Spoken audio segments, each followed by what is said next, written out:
Abadia de Northanger, de Jane Austen, 1803. Capítulo 1.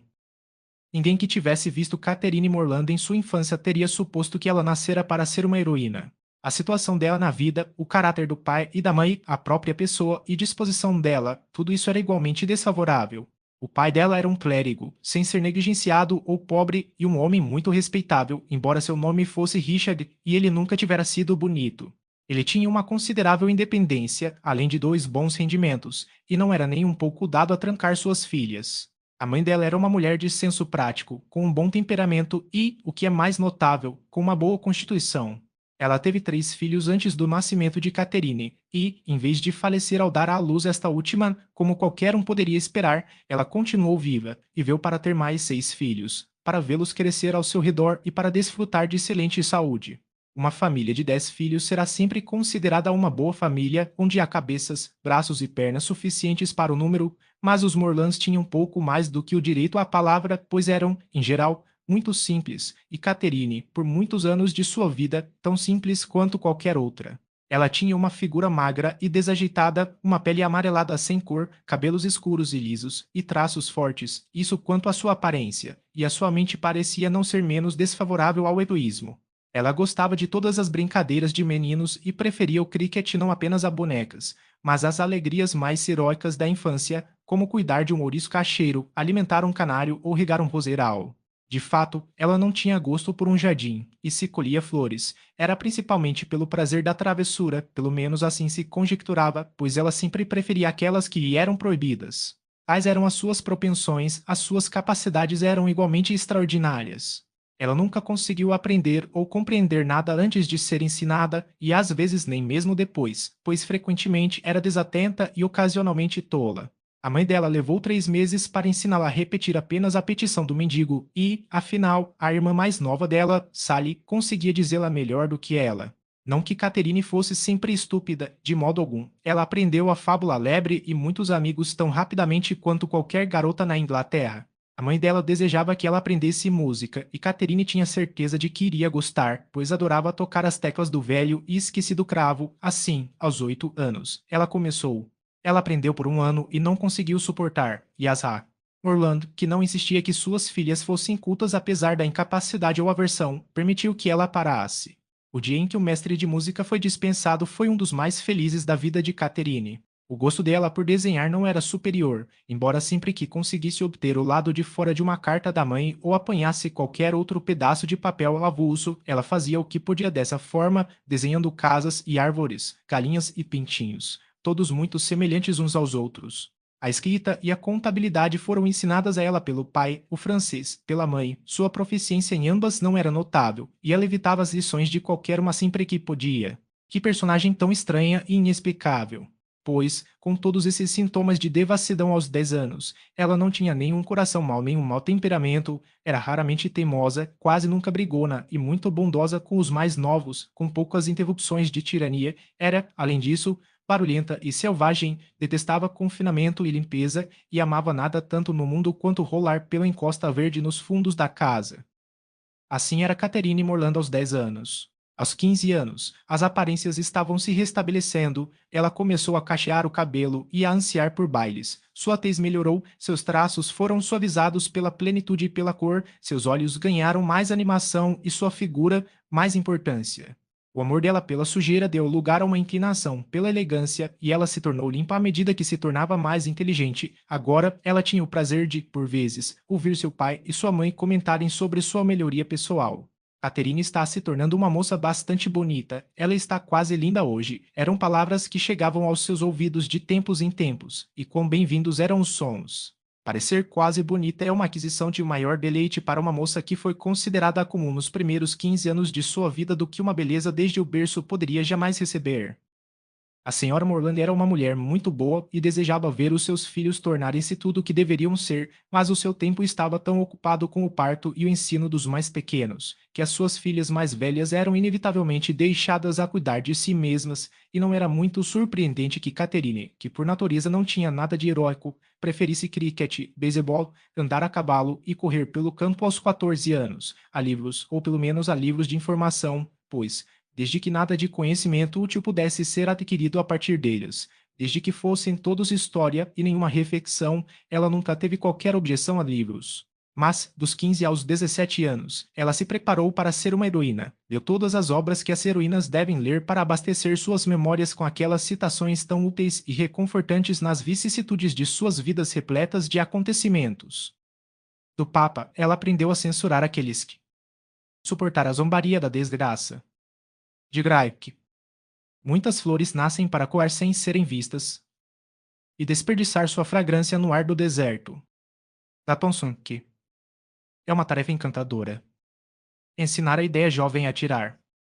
E de Shakespeare ela obteve uma vasta quantidade de informações, entre as quais que coisas insignificantes como o ar são, para os ciumentos, uma forte confirmação, como provas das sagradas escrituras. Isso, a pobre Joaninha que pisamos. Na dor corporal, sente-se uma angústia tão grande, como quando um gigante morre, e que uma jovem apaixonada sempre procura, como paciência em um momento, sorrindo para a dor.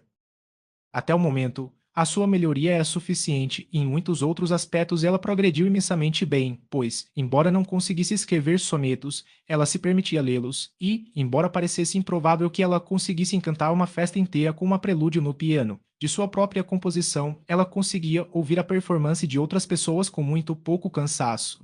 Sua maior deficiência estava no lápis. Ela não tinha noção de desenho, nem mesmo o suficiente para tentar esboçar o perfil de seu amante para que pudesse ser detectada no traço.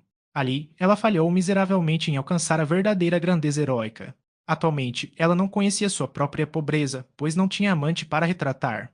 Ela havia chegado à idade de 17 anos sem ter visto um único jovem amável que pudesse despertar sua sensibilidade, sem ter inspirado uma verdadeira paixão e sem ter suscitado sequer uma admiração que fosse muito moderada e muito efêmera. Isso foi, de fato, muito estranho. Mas coisas estranhas podem ser geralmente explicadas se a sua causa for devidamente investigada. Não havia um único senhor na vizinhança, não, nem mesmo um baronete. Não havia uma única família entre os conhecidos que tivesse criado e sustentado um menino encontrado acidentalmente à sua porta, nem um único jovem cuja origem fosse desconhecida. O pai dela não tinha pupila e o escudeiro da paróquia não tinha filhos. Mas quando uma jovem deve ser uma heroína, a perversidade de 40 famílias ao seu redor não pode impedi-la. Algo deve e acontecerá para colocar um herói em seu caminho. O Sr.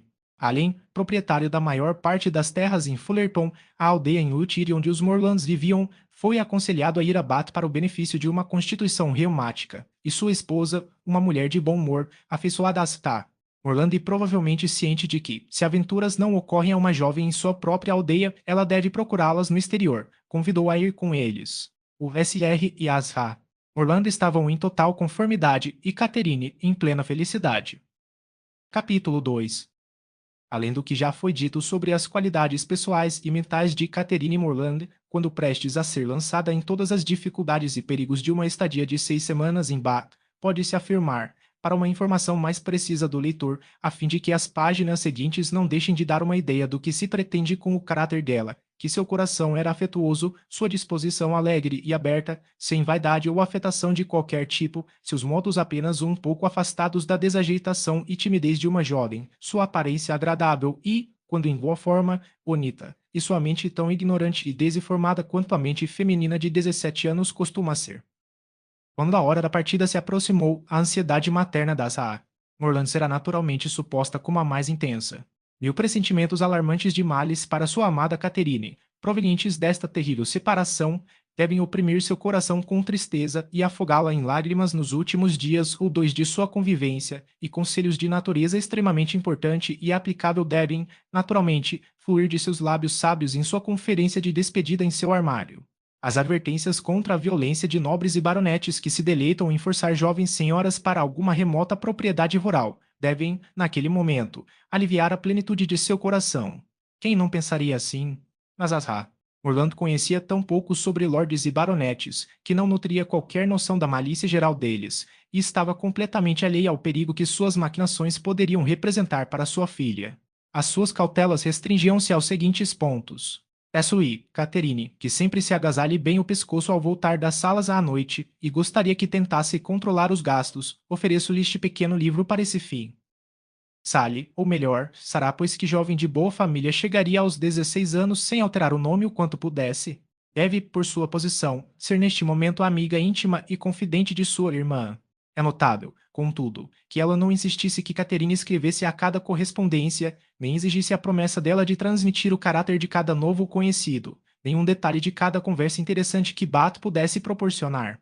Tudo o que dizia respeito a esta importante jornada foi feito, da parte dos Morlands, com um grau de moderação e compostura que parecia mais consistente com os sentimentos comuns da vida cotidiana do que com as suscetibilidades refinadas, as emoções ternas que a primeira separação de uma heroína de sua família deveria sempre despertar.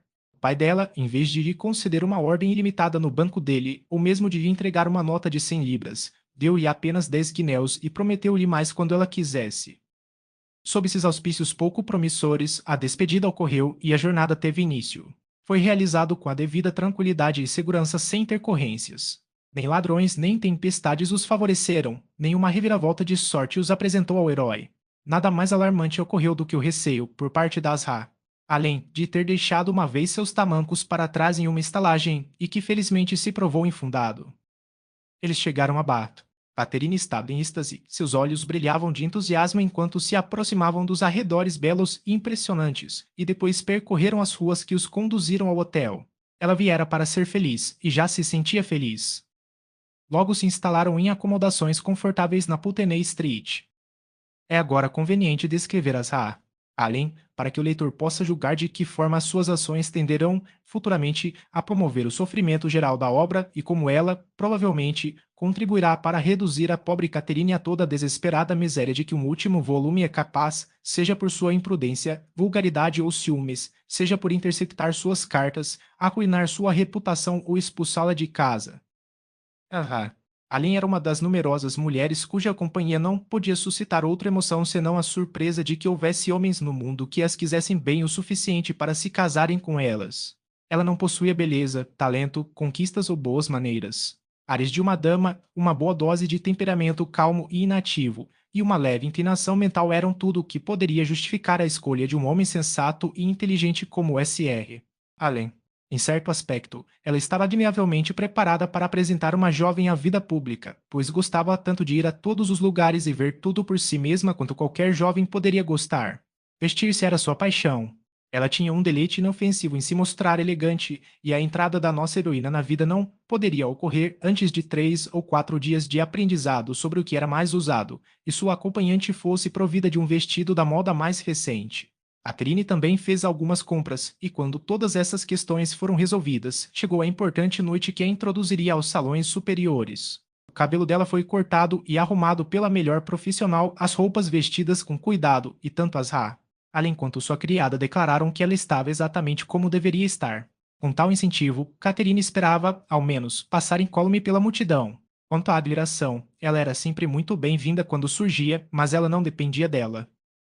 Ah, Aren demorou tanto para se vestir que eles não entraram no salão de baile até tarde. A temporada estava cheia, a sala lotada, e as duas senhoras se exprimiam o melhor que podiam. Quanto ao SR. Além, ele dirigiu-se diretamente à sala de jogos e os deixou para desfrutar de uma multidão sozinhos. Com mais atenção à segurança de seu novo vestido do que ao conforto de sua protegida, Asa. Alien abriu caminho pela multidão de homens junto à porta, tão rapidamente quanto a cautela necessária permitia. Caterine, no entanto, manteve-se próxima a seu lado e entrelaçou seu braço com tanta firmeza no da amiga que não seria separada por qualquer esforço comum de uma assembleia em luta. Mas, para sua total surpresa, ela descobriu que prosseguir pela sala não era, de forma alguma, o caminho para se desvincular da multidão. Parecia, na verdade, aumentar à medida que avançavam, enquanto ela imaginara que, uma vez adentrando o local, encontrariam facilmente assentos e poderiam assistir aos bailes com total comodidade. Mas isso estava longe de ser o caso e, embora, com diligência incansável, tenham conseguido alcançar até o topo da sala, a sua situação permaneceu a mesma, não viam nada dos dançarinos, exceto as penas altas de algumas das damas. Ainda assim, prosseguiram, algo melhor ainda estava à vista, e, por um contínuo esforço de força e engenho, encontraram-se finalmente na passagem atrás do banco mais alto. Ali havia menos aglomeração do que embaixo, e, por isso, a senhorita Morland tinha uma visão abrangente de toda a companhia abaixo dela e de todos os perigos de sua recente passagem por entre eles. Era uma visão esplêndida e ela começou, pela primeira vez naquela noite, a sentir-se num baile. Desejava dançar, mas não tinha um conhecido na sala. Ah, Allen fez tudo o que pôde fazer em tal caso, dizendo muito placidamente, de vez em quando: Eu gostaria que você pudesse dançar, minha querida, eu gostaria que você conseguisse um parceiro. Por algum tempo, sua jovem amiga sentiu-se grata a ela por esses desejos, mas eles foram repetidos com tanta frequência e provaram-se tão totalmente ineficazes que Catherine, por fim, cansou-se e não a agradeceu mais. No entanto, não puderam desfrutar por muito tempo do repouso da eminência que haviam conquistado com tanto esforço. Todos logo se dirigiram para o chá e eles teriam de se espremer como os demais. Catherine começou a sentir uma certa decepção. Estava cansada de ser continuamente pressionada por pessoas cujos rostos não possuíam nada que a interessasse e com quem ela estava tão completamente desconhecida que não conseguia aliviar a incômoda sensação de aprisionamento trocando uma sílaba com qualquer um de seus companheiros de cativeiro. E quando finalmente chegou à sala de chá, sentiu ainda mais a alcornez de não ter um grupo para se juntar, uma conhecida para reivindicar, um cavalheiro para auxiliá-las. Não viram o SR. Allen, e, após procurarem em vão uma situação mais adequada, foram obrigados a sentar-se no fim de uma mesa onde um grande grupo já se encontrava, sem ter nada para fazer ali, nem ninguém com quem falar, exceto entre si. Ah, Allen congratulou-se assim que se sentaram por ter preservado seu vestido de danos. Seria muito chocante tê-lo rasgado, disse ela, não seria? É uma musselina tão delicada. Por minha parte, não vi nada que me agradasse tanto em toda a sala, asseguro e quão desconfortável é, sussurrou Catherine, não ter um único conhecido aqui. Sim, minha cara, respondeu Asra. Além, com perfeita serenidade, é muito desconfortável, de fato. O que devemos fazer? Os senhores e senhoras nesta mesa parecem se perguntar por que viemos aqui. Parecemos estar forçando nossa entrada na festa deles. Sim, assim o fazemos. Isso é muito desagradável. Gostaríamos de ter um grande número de conhecidos aqui. Eu gostaria que tivéssemos alguém, seria alguém para quem ir. É verdade, minha cara, e se conhecêssemos alguém, nos juntaríamos a eles imediatamente. Os Skinners estiveram aqui no ano passado. Eu gostaria que estivessem aqui agora. Não seria melhor irmos embora como estamos? Aqui não há chá para nós, você vê. Não há mais, de fato. Que provocador. Mas creio que é melhor ficarmos parados, pois em uma multidão assim nos desorganizamos muito. Como está minha cabeça, minha querida? Alguém me deu um empurrão que o danificou, receio. Não, de fato, parece muito bom. Mas, prezada senhora Allen, tem certeza de que não conhece ninguém nesta multidão de pessoas? Acho que o senhor deve conhecer alguém. Não, por minha palavra, eu gostaria de ter. Eu gostaria de ter um grande círculo de conhecidos aqui de todo o coração. Então eu conseguiria um parceiro para você. Eu ficaria muito feliz em tê-lo dançar. Ali vai uma mulher de aparência estranha. Que vestido estranho ela está usando? Que antiquado. Veja a parte de trás. Após algum tempo, receberam uma oferta de chá de um dos vizinhos. Esta foi prontamente aceita, o que introduziu uma conversa leve com o cavalheiro que a ofereceu, sendo esta a única vez que alguém lhes dirigiu a palavra durante a noite, até serem descobertos e se juntarem ao SR. Além quando a dança terminou. Bem, senhorita Morland, disse ele, diretamente, espero que tenha tido um baile agradável. Muito agradável, de fato, ela respondeu, tentando em vão esconder um grande bocejo. Eu gostaria que ela tivesse conseguido dançar, disse a esposa dele. Eu gostaria que tivéssemos conseguido um parceiro para ela. Eu venho dizendo o quanto eu ficaria feliz se os Skinners estivessem aqui neste inverno, em vez do último, ou se os Parry tivessem vindo. Como eles cogitaram uma vez, ela poderia ter dançado com George Parry. Lamento muito que ela não tenha tido um parceiro. Esperamos fazer melhor em outra noite, foi o consolo do SR. Além.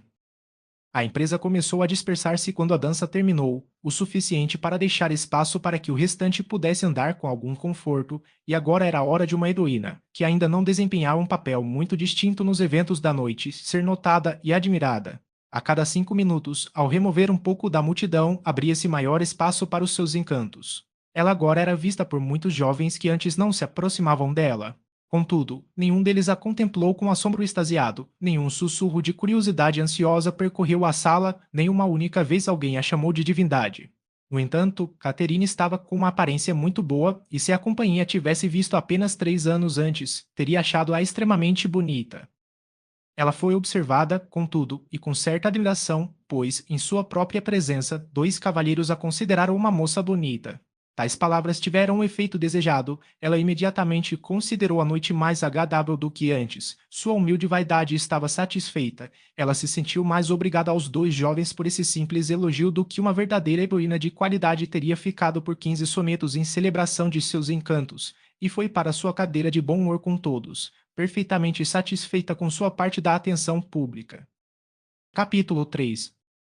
Todas as manhãs agora traziam seus deveres regulares, as lojas deveriam ser visitadas, alguma nova parte da cidade deveria ser observada e o Pum-Pum deveria ser frequentado, onde desfilavam por uma hora, observando a todos e não falando com ninguém.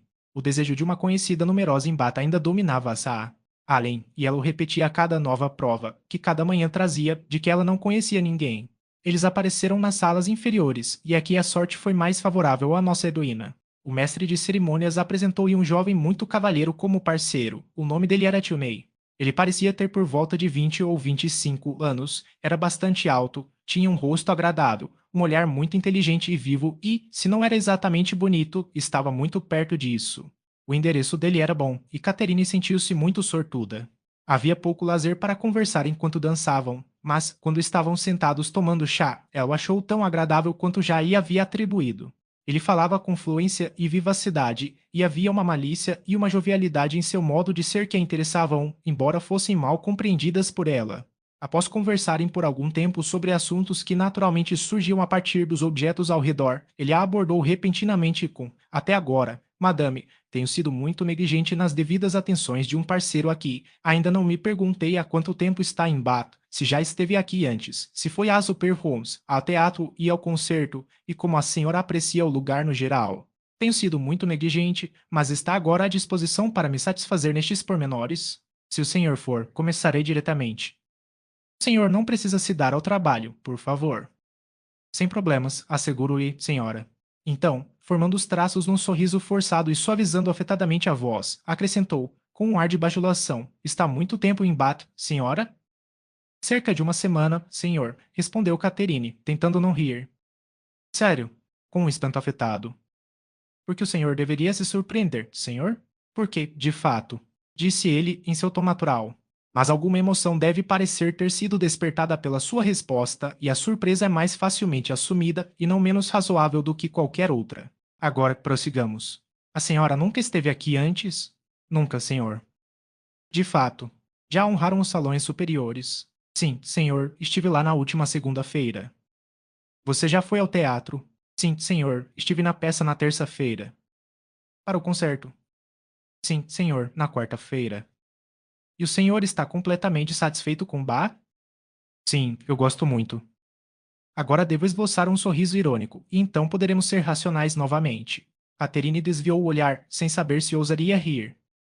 Veja o que pensam de mim, disse-lhe gravemente, farei uma péssima figura no vosso jornal amanhã. Meu diário.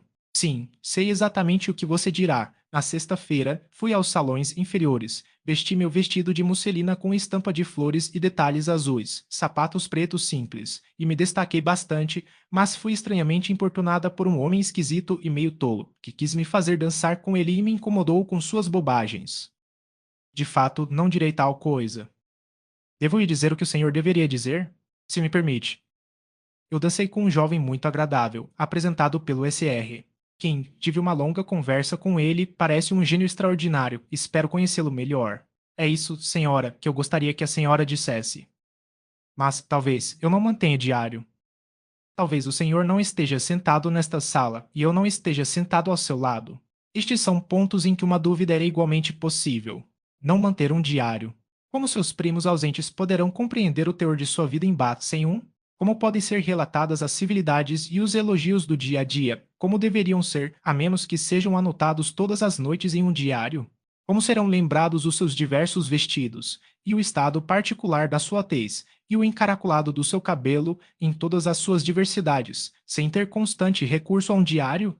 Prezada senhora, não sou tão ignorante dos modos das jovens damas quanto a senhora deseja que eu seja. É este delicioso hábito de manter um diário que contribui em grande parte para formar o estilo de escrita fluido pelo qual as damas são tão geralmente celebradas. Todos concordam que o talento para escrever cartas agradáveis é peculiarmente feminino.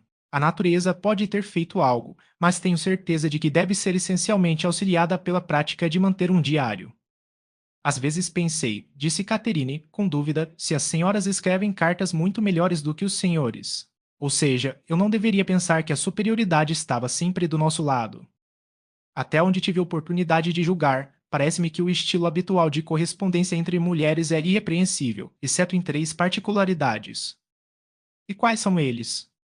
Uma deficiência geral de sujeito, uma total desatenção às pausas e um desconhecimento gramatical muito frequente. Por minha palavra, não precisava ter medo de recusar o elogio. O senhor não nos considera muito bem nesse aspecto.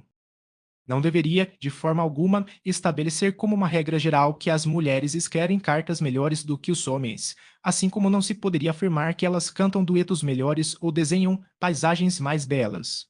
Em todo o poder, do qual o gosto é a base, a excelência é bastante equitativamente dividida entre os sexos.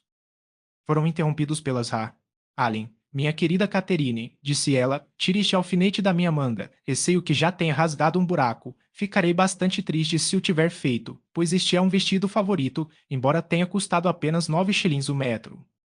Era exatamente isso que eu deveria ter adivinhado, senhora, disse o SR. Chunei, olhando para o Musselina. O senhor entende de musselinas? Particularmente bem, eu sempre compro minhas próprias gravatas e sou considerado um excelente juiz, e minha irmã frequentemente confia em mim para a escolha de um vestido. Comprei um para ela outro dia e foi considerado um negócio prodigioso por todas as senhoras que o viram. Paguei apenas 5 shillings por jarda e é um verdadeiro musselina indiano. A senhora Allen ficou bastante impressionada com o gênio dele. Os homens geralmente não dão muita atenção a essas coisas, disse ela. Eu nunca consigo que o SR. Allen reconheça um dos meus vestidos de outro. O senhor deve ser um grande conforto para sua irmã. Espero que sim, senhora. E, por favor, senhor, o que o senhor acha do vestido da senhorita Morlan? É muito bonito, senhora, disse ele, examinando-o gravemente, mas não creio que lavará bem. Receio que desfiará. Como podeis, disse Catherine, rindo, sertão. Ela quase dissera estranha. Sou bastante de acordo com a sua opinião, senhor, respondeu Asa. Além, e foi o que eu disse a Aseta, Morlando quando ela o comprou. Mas então, sabe, senhora, o musselino sempre serve para alguma coisa. A senhorita Morland conseguirá dele o suficiente para um lenço, ou um capuz, ou uma capa. Nunca se pode dizer que o musselino é desperdiçado. Ouvi minha irmã dizer isso 40 vezes, quando ela foi extravagante ao comprar mais do que queria ou descuidada ao cortar em pedaços. Bath é um lugar encantador, senhor. Há tantas boas lojas aqui. Estamos, infelizmente, no campo. Não que tenhamos lojas muito boas em Salisbury, mas é tão longe para ir. 8 milhas é um longo caminho. O SR. Allen diz que são 9, medido 9, mas tenho certeza de que não pode ser mais do que 8, e é tão cansativo, volto exausta. Agora, aqui, pode-se sair de casa e conseguir algo em 5 minutos. O SR. Tio May foi educado o suficiente para parecer interessado no que ela dizia, e ela o manteve no assunto dos musselins até que a dança recomeçasse. Catherine receava, ao ouvir o discurso deles, que ele se entregasse um pouco demais às fraquezas alheias. Em que está a pensar com tanta seriedade? Disse ele, enquanto caminhavam de volta ao salão, não de seu parceiro, espero, pois, por esse gesto de desaprovação, suas meditações não são satisfatórias. Catherine curou e disse, eu não estava pensando em nada. Isso é, sem dúvida, engenhoso e profundo, mas eu preferiria que me dissessem de imediato que não me contarão. Bem, então eu não o farei. Agradeço, por ora, em breve nos conheceremos, pois estou autorizado a provocá-lo sobre este assunto sempre que nos encontrarmos, e nada no mundo aproxima tanto as pessoas. Eles dançaram novamente e, quando a assembleia se encerrou, separaram-se, pelo menos do lado da dama, com uma forte inclinação para continuar o conhecimento. Não se pode determinar se ela pensava tanto nele, enquanto bebia seu vinho morno e água, e se preparava para dormir, a ponto de sonhar com ele lá, mas espero que não tenha sido mais do que um leve cochilo, ou um soninho matinal no máximo, pois se é verdade, como um escritor célebre sustentou, que em uma jovem pode ser justificada em se apaixonar antes que o amor do cavalheiro seja declarado, deve ser muito impróprio que uma jovem sonhe com um cavalheiro antes que o cavalheiro seja primeiro conhecido por ter sonhado com ela. A possibilidade de OSR. Tio May ser, na verdade, um sonhador ou um amante, talvez ainda não tivesse passado pela cabeça do SR. Além, mas ele estava satisfeito após investigar de que o SR. Tio May não era uma pessoa indesejável como um conhecido comum para sua jovem pupila. Desde o início da noite, ele se esforçara para saber quem era o parceiro dela e fora assegurado de que o SR. Tio Ney era um clérigo, oriundo de uma família muito respeitável em Gloucestershire. E de carta do Sr. Richardson, em ordinal masculino 97, vol. E. Ambler. Capítulo 4. Com mais do que o habitual entusiasmo, Catherine apressou-se no dia seguinte para o salão de bombas, certa de que veria o Sr. Tionei lá antes do fim da manhã, e pronta para encontrá-lo com um sorriso, mas nenhum sorriso foi exigido, o Sr. Tionei não compareceu. Todas as criaturas em Bath, exceto ele mesmo, podiam ser vistas na sala em diferentes períodos das horas da moda. Multidões de pessoas entravam e saíam a todo momento, subindo e descendo as escadas, pessoas de quem ninguém se importava e que ninguém queria ver, e ele era o único ausente. E lugar encantador Bath é, disse Azar. Ali enquanto se sentavam perto do grande relógio, depois de desfilarem pela sala até se cansarem, e quão agradável seria se tivéssemos alguma conhecida aqui. Esse sentimento havia sido proferido tantas vezes em vão que Asa, além não tinha motivo particular para esperar que agora fosse seguido de maior vantagem, mas nos dizem para desesperar de nada que desejamos alcançar, pois a diligência incansável nosso objetivo alcançaria, e a diligência incansável com que ela diariamente desejava a mesma coisa finalmente teria sua justa recompensa, pois mal havia se sentado por 10 minutos antes que uma senhora de idade semelhante, que estava sentada ao seu lado e a observava atentamente há vários minutos, dirige-se com grande complacência às seguintes palavras: Creio, senhora, que não posso estar enganada. Faz muito tempo que não havia, mas o seu nome não é Alien? A pergunta respondida, como prontamente foi, o estranho pronunciou o nome dela como torpe, e Asa.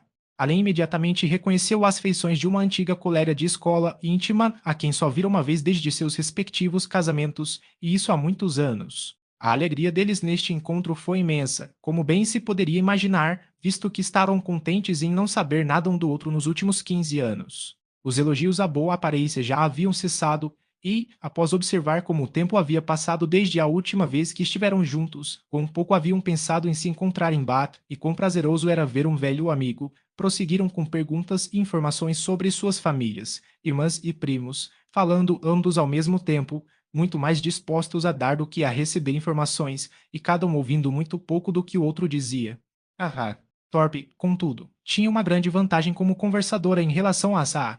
Além, numa família com crianças, e quando ela se estendia em elogios aos talentos de seus filhos e à beleza de suas filhas, quando relatava suas diferentes situações e perspectivas, que John estava em Oxford, Edward na Merchant Taylors e William no mar, e todos eram mais amados e respeitados em suas respectivas posições do que qualquer outros 3 seres jamais foram, Asa. Além não tinha informações semelhantes para dar, nem triunfos semelhantes para impor ao ouvido relutante e incrédulo de sua amiga, e era forçada a sentar-se e aparentar ouvir todas essas efusões maternais, consolando-se, contudo, com a descoberta que seus olhos aguçados logo fizeram de que a renda na pelície da Saa Thorpe não era nem de longe tão bonita quanto a dela. Minhas queridas meninas estão chegando, exclamou a Saa Thorpe apontando para 3 mulheres bem apessoadas que, de braços dados, se aproximavam. Minha cara já. Além, anseio por apresentá-las. Elas ficarão tão encantadas em vê-la. A mais alta era Isabela, minha primogênita, não é uma jovem formidável? As outras também são muito admiradas, mas creio que Isabela é a mais bela. As senhoritas Thorpe foram apresentadas, e a senhorita Morland, que por um breve momento havia sido esquecida, foi igualmente apresentada. O nome pareceu impressioná-los a todos, e, depois de ir falarem com grande civilidade, a jovem mais velha observou em voz alta para os demais, como a senhorita Morland é excessivamente parecida com o irmão. Égodo, de fato, a imagem dele. Gritou a mãe, e eu a reconheceria em qualquer lugar como a irmã dele. Foi repetido por todos eles 2 ou 3 vezes. Por um momento, Catherine ficou surpresa, mas Asa. Thorpe e suas filhas mal haviam começado a história do seu conhecimento com o S.R. Giles Morland, antes que ela se lembrasse de que seu irmão mais velho havia recentemente formado uma amizade com um jovem de sua própria faculdade de nome Thorpe e que ele havia passado a última semana das férias de Natal com sua família perto de Londres. Toda a situação foi explicada e as senhoritas Thorpe disseram muitas coisas amáveis sobre o desejo de conhecê-la melhor, de serem consideradas já amigas, através da amizade de seus irmãos, etc. O que Catherine ouviu com prazer e respondeu com todas as expressões delicadas que conseguiu e, como a primeira prova de amizade, logo foi convidada a aceitar o braço da mais velha das senhoritas Thorpe e dar uma volta com ela pela sala. Catherine ficou encantada com essa extensão de sua conhecida em Bath e quase se esqueceu do S.R. Tio Ney enquanto conversava com Asta. Thorpe. A amizade é, sem dúvida, o melhor bálsamo para as dores do amor desapontado. A conversa delas versou sobre aqueles assuntos, cuja discussão livre geralmente contribui muito para aperfeiçoar uma intimidade repentina entre duas jovens, como vestidos, bailes, flertes e piadas. A senhorita Thorpe, no entanto, sendo 4 anos mais velha do que a senhorita Morland e, pelo menos, 4 anos mais bem informada, tinha uma vantagem muito considerável ao discutir tais pontos. Ela podia comparar os bailes de Bath com os de Tunbridge, suas modas com as modas de Londres, podia corrigir as opiniões de sua nova amiga em muitos artigos de vestuário de bom gosto, podia descobrir uma flerte entre qualquer cavalheiro e dama que apenas sorriam um para o outro e apontar uma zombaria através da espessura de uma multidão. Esses poderes receberam a devida admiração de Catherine, para quem eram inteiramente novos, e o respeito que naturalmente inspiravam poderia ter sido grande demais para a familiaridade, não fosse a alegre facilidade dos modos da Spa. Thorpe e suas frequentes expressões de deleite com esse conhecimento, que suavizavam qualquer sentimento de temor e deixavam apenas a afeição terno. O crescente apego deles não se satisfazia com meia dúzia de voltas na sala de bombas, mas exigia, quando todos a deixavam juntos, que a senhorita Thorpe acompanhasse a senhorita Morland até a porta da casa do Sr. Allen, e que ali se separassem com um aperto de mão muito afetuoso e prolongado, após saberem, para alívio mútuo, que se veriam no teatro à noite e fariam suas orações na mesma capela na manhã seguinte. Catherine subiu diretamente para o andar de cima e observou o progresso da Star. Thorpe pela rua da janela da sala de estar admirou a graça e o espírito de sua caminhada, o ar elegante de sua figura e vestido, e sentiu-se grata, como bem poderia, pela oportunidade que lhe proporcionara uma amiga tão estimada. A senhora Thorpe era viúva e não muito rica, era uma mulher bem-morada, de boas intenções e uma mãe muito indulgente. A filha mais velha dela possuía grande beleza pessoal e as mais novas, ao tentarem ser tão bonitas quanto a irmã, imitando o seu jeito e se vestindo no mesmo estilo, saíram-se muito bem. Este breve relato da família visa substituir a necessidade de um longo e minucioso detalhe da própria Sa.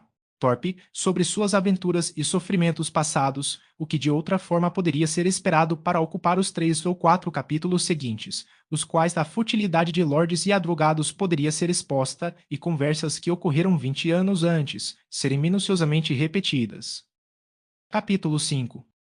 Catherine não estava tão absorta no teatro naquela noite, em retribuir os acenos e sorrisos de Miss Thorpe, embora estes certamente ocupassem muito do seu tempo livre, a ponto de se esquecer de procurar com um olhar inquisitivo o SR. Tinha em cada camarote que seus olhos podiam alcançar, mas ela olhou em vão. O SR. Tillman não apreciava mais o teatro do que o salão de bombas. Ela esperava ter mais sorte no dia seguinte, e quando seus desejos por um tempo bom foram atendidos ao ver uma bela manhã, ela mal sentiu dúvida disso, pois um lindo domingo em Bath exazia cada casa de seus habitantes, e todo mundo parece, em tal ocasião, passear e contar a seus conhecidos o quão encantador é o dia. Assim que o serviço divino terminou, os Thorpe e os Allen juntaram-se ansiosamente. Depois de permanecerem tempo suficiente na sala de bombas para descobrir que a multidão era insuportável e que não havia um rosto distinto à vista, o que todos percebem todos os domingos durante a temporada, apressaram-se para o crescente, a fim de respirar o ar fresco de uma companhia melhor. Aqui, Catherine e Isabella, de braços dados, degustaram novamente os doces da amizade em uma conversa franca, falaram muito e com grande prazer, mas Catherine, mais uma vez, decepcionou-se com a esperança de rever sua parceira. Ele não era encontrado em lugar algum, cada busca por ele era igualmente infrutífera, seja nas salas de estar matinais ou nas assembleias noturnas, nem nas salas superiores nem inferiores, em bailes a rigor ou a caráter, ele era perceptível, nem entre os caminhantes, os cavaleiros ou os condutores de currículos matinais. O nome dele não constava no livro do salão de bombas e a curiosidade não podia fazer mais. Ele deve ter partido de Bath. No entanto, ele não havia mencionado que sua estadia seria tão curta. Essa espécie de mistério, que sempre tão bem cai a um herói, lançou um novo encanto na imaginação de Catherine em torno de sua pessoa e modos, e aumentou sua ansiedade em saber mais sobre ele. Dos Thorpe, ela nada podia aprender, pois eles estavam em Bath havia apenas 2 dias quando conheceram a Sa. Além, era um assunto, contudo, em que ela frequentemente se entregava com sua bela amiga, de quem recebia todo o possível incentivo para continuar a pensar nele, e a impressão dele em sua imaginação não foi, portanto, permitida enfraquecer. Isabela tinha certeza de que ele deveria ser um jovem encantador e estava igualmente certa de que ele deveria ter ficado encantado com sua querida Catherine e, portanto, retornaria em breve. Ela o apreciava ainda mais por ser clérigo, pois devia confessar-se muito parcial à profissão, e algo como um suspiro lhe escapou ao dizer isso. Talvez Caterina estivesse errada em não exigir a causa daquela emoção tão suave, mas ela não tinha experiência suficiente na sutileza do amor, ou nos deveres da amizade, para saber quando uma brincadeira delicada era apropriadamente chamada ou quando uma confidência deveria ser forçada. Ahá. Além estava agora bastante feliz, bastante satisfeita com Bato. Ela havia encontrado algumas conhecidas, tivera a sorte de encontrar nelas a família de um amigo muito querido e, como o ápice da boa sorte, descobrira que essas amigas não se vestiam de forma tão cara quanto ela. As expressões diárias dela já não eram mais: "Eu gostaria de ter alguma conhecida em Bato." Elas foram alteradas para: "Quão contente estou por termos encontrado as A. Thorpe." E ela estava tão ansiosa em promover o intercâmbio entre as duas famílias quanto sua jovem pupila e Isabela poderiam estar, nunca satisfeita com o dia a menos que passasse a maior parte dele ao lado da Saa. Torpe, no que elas chamavam de conversa, mas na qual raramente havia troca de opiniões e não frequentemente semelhança de assunto, pois a Saa. Torpe falava principalmente de seus filhos e a Saa, além de seus vestidos.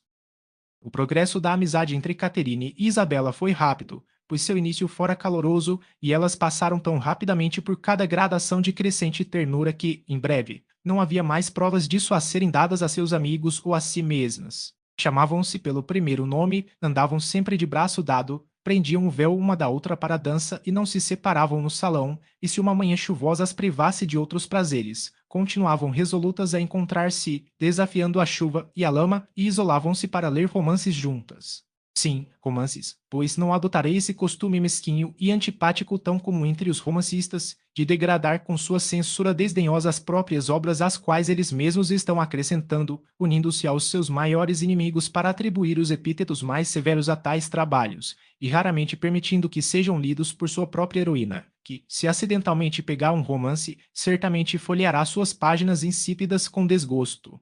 Lamentavelmente. Se a heroína de um romance não for apoiada pela heroína de outro, de quem ela poderá esperar proteção e consideração, não posso aprová-lo.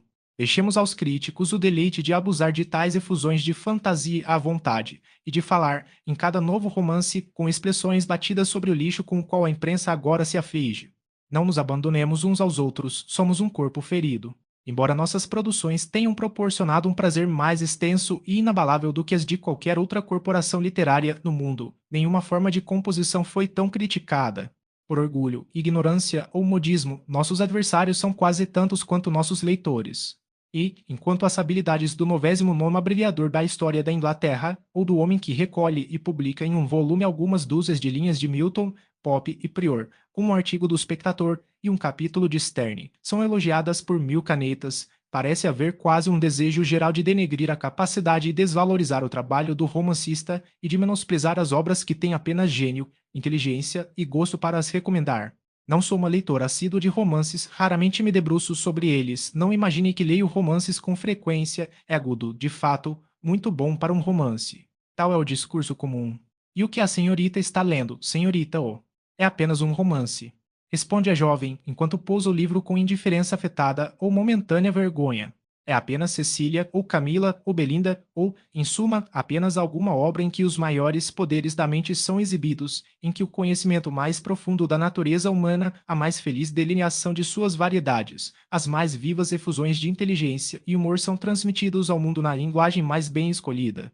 Agora, se a mesma jovem estivesse envolvida com um volume do Spectator, em vez de tal obra, ou orgulhosamente ela teria apresentado o livro e dito seu nome, embora as chances fossem contra ela estar ocupada com qualquer parte daquela volumosa publicação, da qual nem o conteúdo nem a forma deixariam de desagradar a uma jovem de bom gosto, a substância de seus artigos consistindo tão frequentemente na exposição de circunstâncias improváveis, personagens antinaturais e tópicos de conversa que já não interessam a ninguém vivo, e sua linguagem, também, frequentemente tão grosseira a ponto de não dar uma ideia muito favorável da época que poderia suportá-la.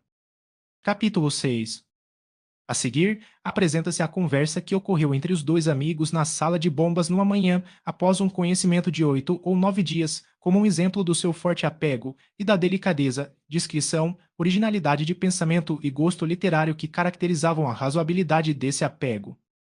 Encontraram-se por marcação, e como Isabela chegara quase 5 minutos antes da amiga, o seu primeiro cumprimento foi, naturalmente, minha querida criatura, o que a fez chegar tão tarde? Eu aguardo há pelo menos esta era. Você, de fato. Lamento muito por isso, mas realmente pensei que estava com muito tempo. É apenas um. Espero que não esteja há muito tempo aqui. Ah, essas 10 idades, pelo menos. Tenho certeza de que estou aqui há meia hora. Mas agora, vamos nos sentar no outro extremo da sala e nos divertir. Tenho muitas coisas aí dizer. Em primeiro lugar, eu estava com muito medo de que chovesse esta manhã. Justo quando eu queria partir, parecia que ia chover muito, e isso me teria deixado em agonia. Sabe, acabei de ver o chapéu mais bonito que se possa imaginar, numa vitrine na Milson Street, muito parecido com o seu, só que com fitas em cor de papoula em vez de verde, eu realmente desejei, ó. Mas, minha querida Caterine, o que a senhora tem feito de si mesma durante toda esta manhã? Você já prosseguiu com o Dolfo? Sim, tenho lido desde que acordei e cheguei ao véu negro. É mesmo. Que encantador. Ah, eu não lhe diria o que está por trás do véu negro por nada neste mundo. O senhor não está ansioso para saber? Ah, sim, de fato. O que poderá ser? Mas não me diga, eu não aceitaria ser informado de forma alguma.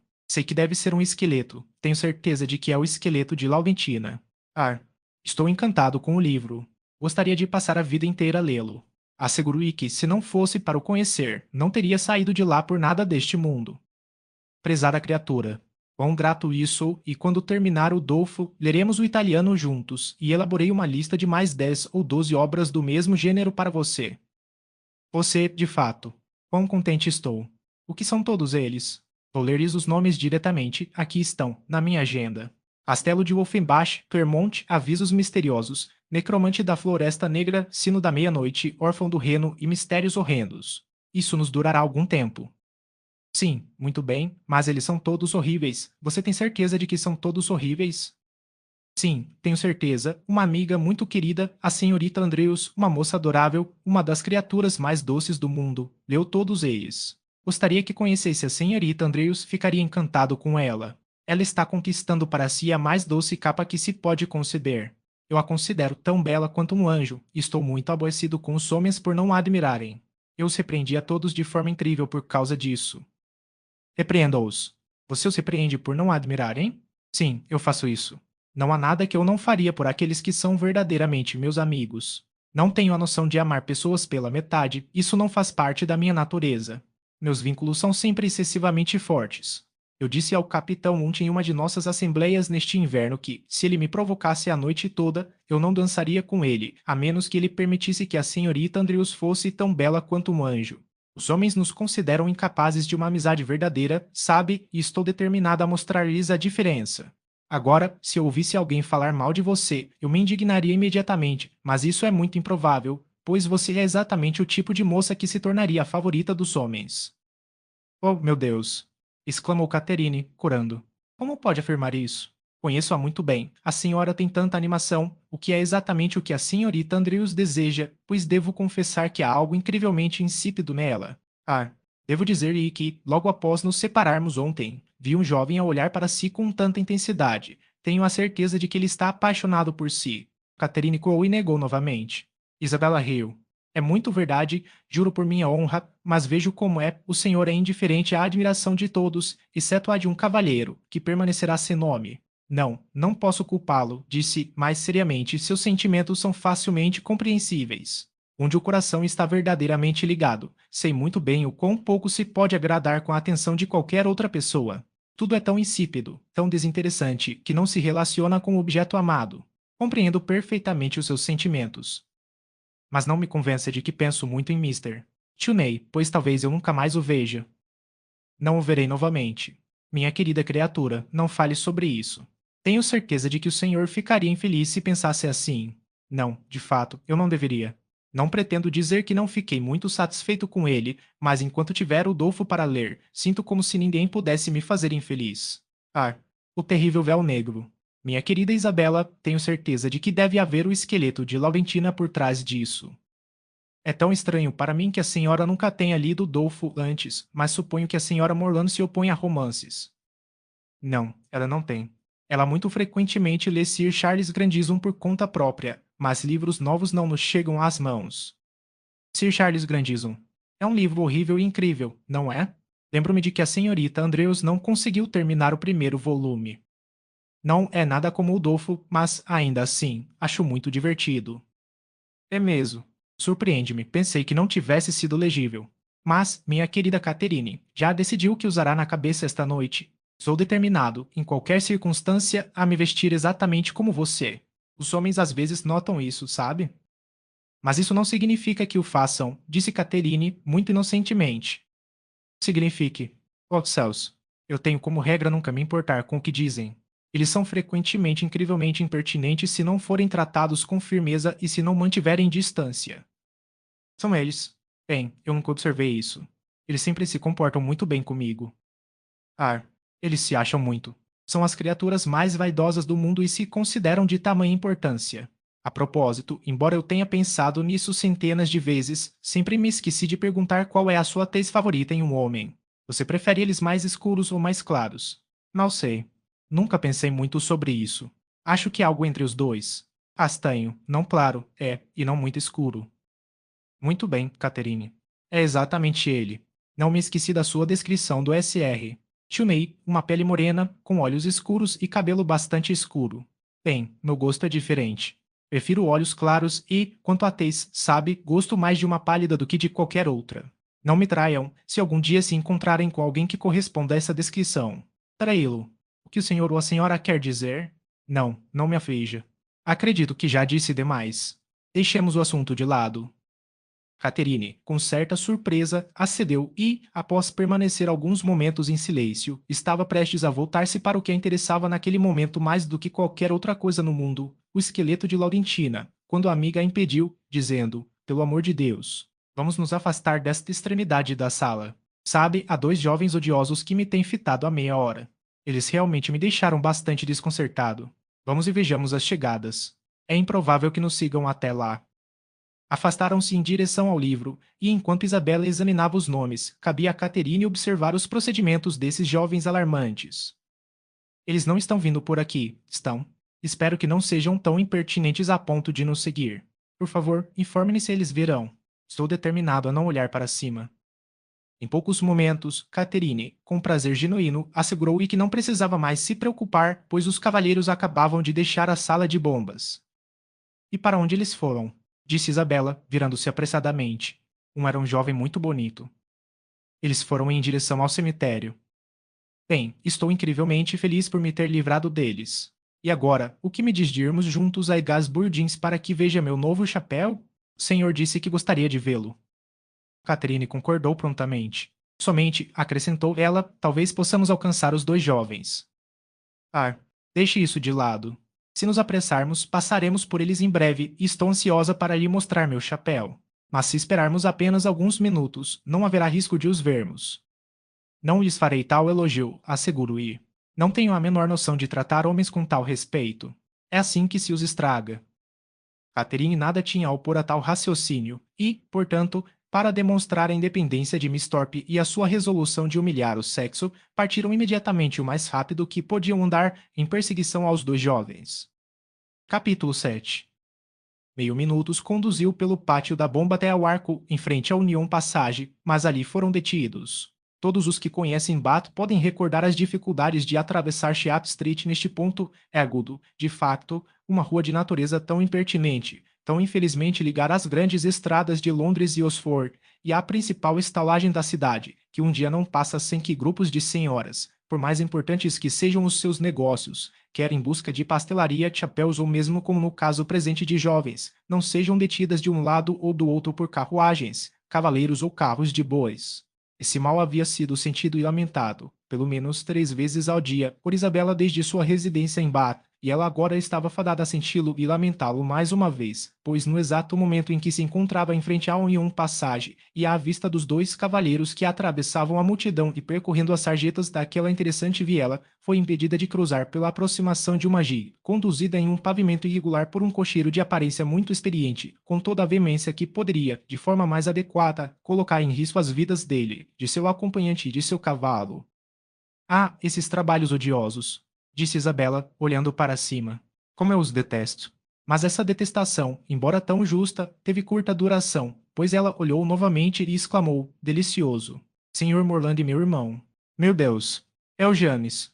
foi proferido ao mesmo tempo por Catherine, e, ao encontrar os olhares dos jovens, o cavalo foi imediatamente contido com uma violência que quase o fez cair sobre os jarretes, e o criado, tendo agora corrido até lá, os cavalheiros saltaram para fora, e a carruagem foi entregue aos seus cuidados.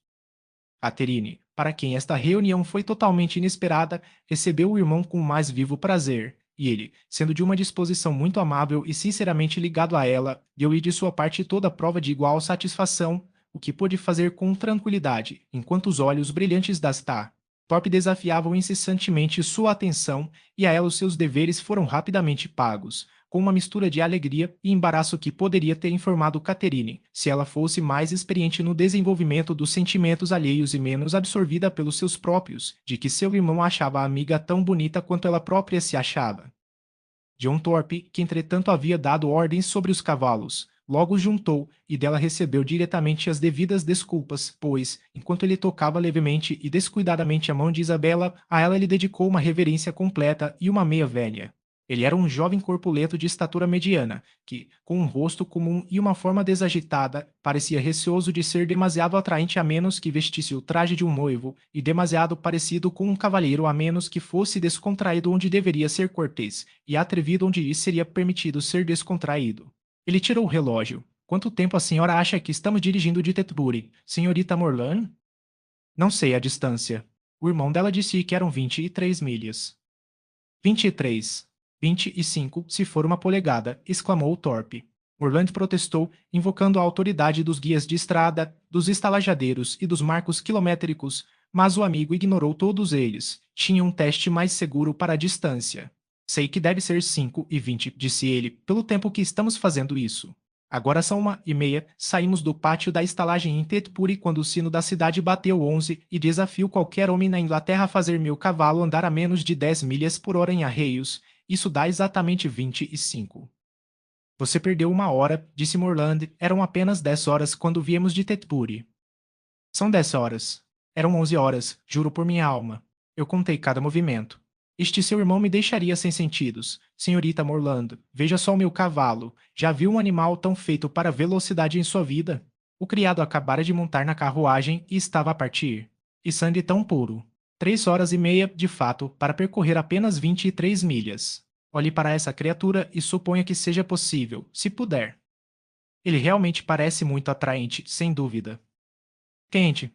Ele não demonstrou qualquer reação até chegarmos à igreja de Walcott, mas veja à sua frente, veja os seus flancos, apenas observe como ele se move. Aquele cavalo não consegue ir a menos de 10 milhas por hora. Amarre as suas pernas e ele seguirá em frente. O que a senhora acha do meu trabalho, senhorita Morlan?